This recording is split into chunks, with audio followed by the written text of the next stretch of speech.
त्यांची चर्चा आम्ही जालना जिल्ह्याच्या हद्दीच्या पुढे आल्याच्यानंतर आम्हाला माहिती झालं. त्यांची मुंबईत चर्चा आहे की ती आम्हाला काय अगोदर माहीत नव्हतं, परंतु शेतकऱ्यांवरती ही अतितटची वेळ होती. गोरगरिबांच्या लढ्यासाठी गोरगरीब जनता रस्त्यावरती बसली होती. आपण यावेळेस ताकदीनं साथ देणं गरजेचं होतं. म्हणून आम्ही रात्री तब्येत माझी बरोबर नाही आहे तरी पण रात्री आम्ही आहोत. आता बघून जातो बघतो दादा काय निवेदन मला माहित नाही. भाऊ, या आंदोलनात कोर्टाचा उपयोग झाला काय असं वाटतं? जसे आपल्या आंदोलनाच्या वेळेस न्यायालयाने आदेश दिले होते तसेच या आंदोलनात न्यायालयाने आदेश दिले म्हणजे सगळा सन्मान करून आंदोलन गोरगरिबांसाठी कसं चालवायचं, ते पुढं कसं घ्यायचं आणि यशस्वी कसं करायचं हे सुद्धा आपल्या डोक्यात गणित असलं पाहिजे. आपण नुसतं आंदोलन करतोय म्हणून करण्यात अर्थ नसतो.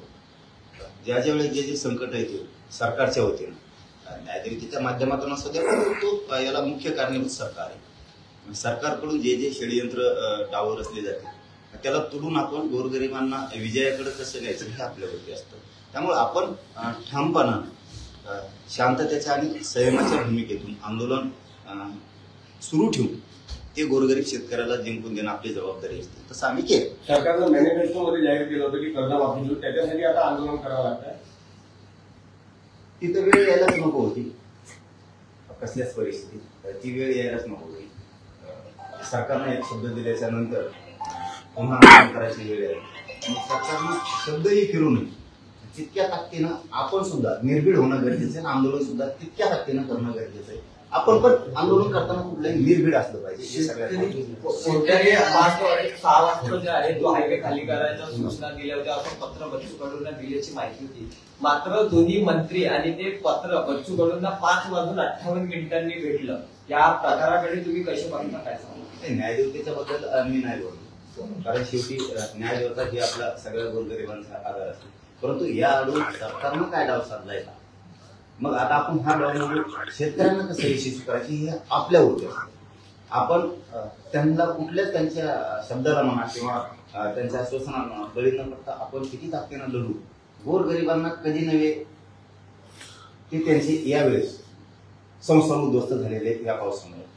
मग आता शेतकरी खूप दिवसानंतर जरी ताकदीने एकत्र आलाय, सगळं राज्य जर आता पाठबळाच्या भूमिकेत, तर त्यावेळेस आपण मात्र शांततेने संयमानं वाट सोडायची नाही आंदोलनाची, लोकशाहीची. आपण 100% यशस्वी होतो. पण त्यांचं काय ठरलंय मला माहित नाही. दादा, शेतीमालाला भाव नाही, अतिवृष्टी आहे, कर्जबाजारी शेतकरी आहे, शेतकरी आंदोलन करतो नागपूरमध्ये, पण चर्चेसाठी आंदोलनाला मुंबईला बोलावतात. हे कितपत योग्य आहे? सरकारने यायला पाहिजे इकडे असं मला वाटत आहे. ते योग्य आहे का नाही ते आपल्यावरती. सरकार काय म्हणतंय आणि आपण काय म्हणतोय, इथं कुठं सरकारला दोष देण्यापेक्षा दुसऱ्या आपली भूमिका काय याला किंमत. आंदोलकाची भूमिका चुकते, त्यांनी सरकारकडे जाणं पाहिजे, सरकारला यायला पाहिजे नाही असं नाही म्हणणार मी. त्यांची ज्याची तिची आंदोलन हाताळण्याची सिस्टम असते. मी म्हणणार नाही की शेतकरी आंदोलकाची हे चुकीचे असं कधी म्हणणार नाही.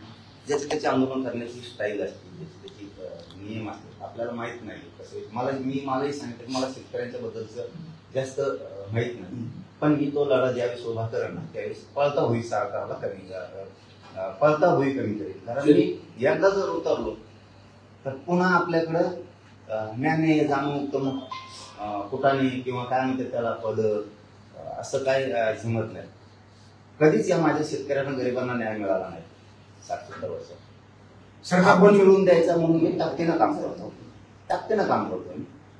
परंतु आता आंदोलन उभं आहे. आता 2 तारखेलांची बैठक होती राज्यव्यापी, परंतु आम्ही तातडीनं ती रद्द केली. त्याचं कारण असं होतं की आपल्यात 2 दिसून आहेत.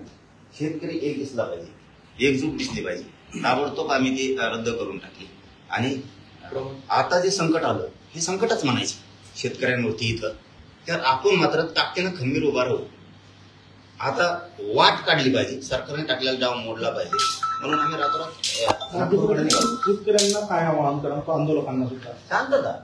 त्याच्याशिवाय आपण जिंकू शकत. आपण एकतर कुठल्याही मुद्द्यावरती आपण अगोदर ठाम असायला लागतं. आपण ठाम व्हायचं आणि शांततेत चालू द्यायचं. कोणी वाकड करत नाही. शेतकऱ्यांसाठी मैदानात होतं ना नाही आपण काय यांचं काय आता तुम्ही आता शब्द देत नाही परंतु आता यांच्या याच्यावर कारण हे काही वेगळं नाहीये ना आंदोलन सगळ्या राज्यातल्या शेतकऱ्यांचं आहे आणि आपण 2 शब्द वापरू त्याच्यात काय म्हणतात ना संशयाला वाट करून देऊ नये या मताचा मी आणि सगळं शेतकरीच राज्यातला येईल. आता बघूया सरकार काय करत आहे त्याच्यानंतर नाही केलं मग मात्र सरकारनं पट्ट्यात सरकार कर्जमाफी देईन की वेळ वाढून देईन योग्य वेळेची वाट पाहते. तुमच्या आंदोलनाची प्रतीक्षा शेतकऱ्यांनी करावी का? तुमच्या आंदोलनाची प्रतीक्षा शेतकऱ्यांनी करावी का? तुम्ही म्हटलं आंदोलनात तुम्ही कोणत्या मला वाटतं माझ्या आंदोलनाची प्रतीक्षा करण्यापेक्षा मी काय वेळा नाही मी शेतकऱ्यांचा ती प्रतीक्षाच करायला लावू देऊ नये ते काही वेगळे ती पण आंदोलन करताना निपटून टाकावं सरकारने ठेवू नये नुसता खूप विदारक परिस्थिती होऊ शकते कारण शेतकऱ्यांची कुटुंब खऱ्यानं सांगतो इतकी उद्ध्वस्त झाली आपल्याला बोलताना मीडियात लाईन देताना भाषण करताना लई गोड लागते सत्य परिस्थिती जर बघितली ना पुस्तक घ्यायला सुद्धा पैसे नाही आणि आमच्यापेक्षाही जास्त तुमच्या विदर्भात खूप अवघड आहे इकडं म्हणजे दर दिवस 10-20 आत्महत्या करतात आपण हे सहज घेऊन नाही चालणार हो प्रसिद्धी भाषण किंवा लई पब्लिक जमली म्हणून आपण काय म्हणतो त्याला उत्साह द्यायचा आणि काय पण बोलायचं त्यांनी शेतकऱ्याचं पोट नाही भरणार त्यांनी शेतकऱ्याचा प्रश्न नाही सुटणार तर हे खूप ताकदीनं लढावं आपण जिंकणं गरजेचं आहे परंतु सरकारनं मला वाटतं कारणाला वाट बघायला जाऊ नये विषय संपून टाकावा. आता नागपूरचं आंदोलन चालू आहे जर आता सरकारने कर्जमाफी नाही दिली तर तुमचं आंदोलनाचा पुढचा इशारा काय असेल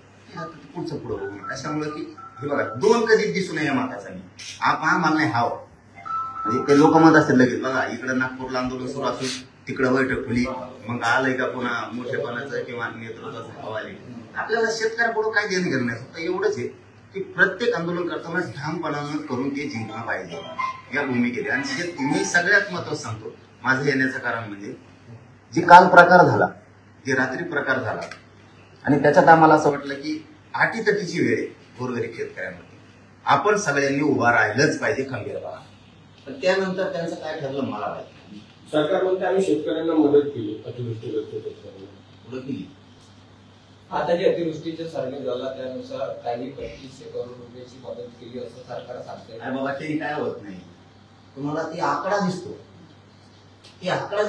एकदा दाखवायचा आपण नाही म्हणत का तुम्हाला 1 भाकर आणली इतक्या जणांना 5 जरी आणल्या तर पुरते आपल्याला ते असं ती आकडा दाखवतो फक्त 31-32 हजार कोटी आणि इथं नुकसान या कायद्याचं किती झाले ते तर बघा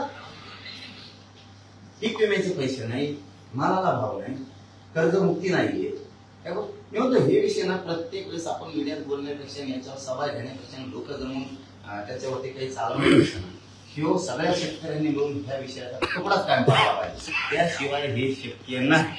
एक गाव एक तुकडा पहिला आता बघू ना आता सरकार स्वतः येऊन करील वाटतं सगळ्या नाही केलं तर पुढे हे होतं खेळ 100% होणार